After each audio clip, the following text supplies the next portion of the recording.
Il y a 30 ans, l'Église adventiste du 7e jour s'embarquait dans une nouvelle et audacieuse réforme de la mission qui devait totalement changer le visage de l'Église. Les responsables ont identifié des régions clés où la mission était en peine. Bien que le nombre de membres croisse rapidement dans certaines parties du globe, dans beaucoup d'autres, des personnes n'étaient pas encore atteintes. Il était simple de vouloir continuer à œuvrer dans les régions où tout se passait bien.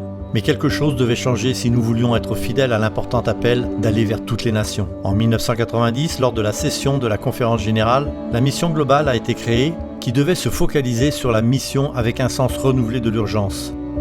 Deux objectifs principaux ont été présentés. Alerter les membres d'Église sur le grand nombre de groupes de personnes non encore atteintes.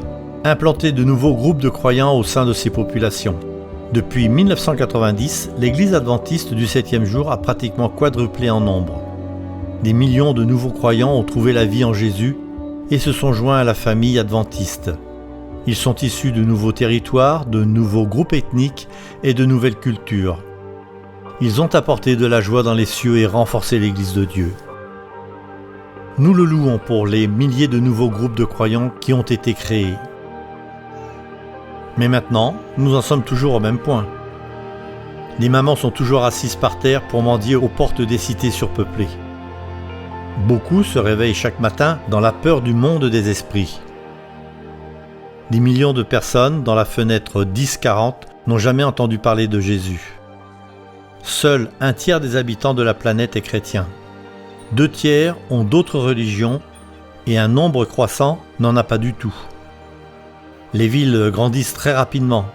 Il y a encore des villes de plus d'1 million d'habitants n'ayant jamais reçu la visite d'un seul adventiste. Nous attendons Jésus depuis si longtemps.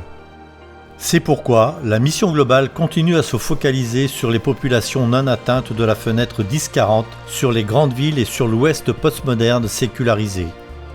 C'est pourquoi la mission globale envoie des milliers de pionniers créer de nouveaux groupes de croyants dans les régions non atteintes et soutient les faiseurs de tentes dans les territoires vierges de présence adventiste.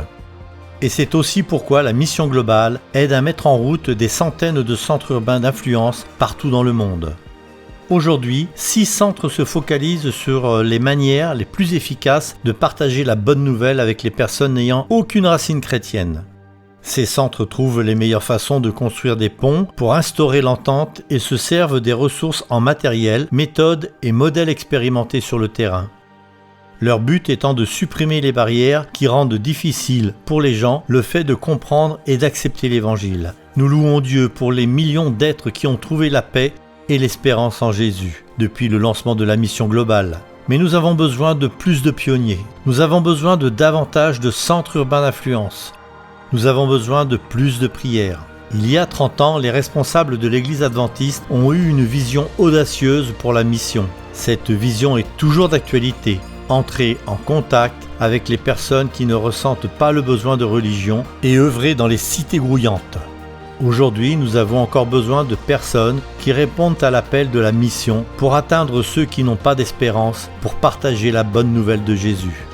Nous avons besoin de personnes qui voudront bien répondre à l'appel qui retentit encore après 30 ans. Nous avons besoin de personnes qui choisissent de dire « J'irai ».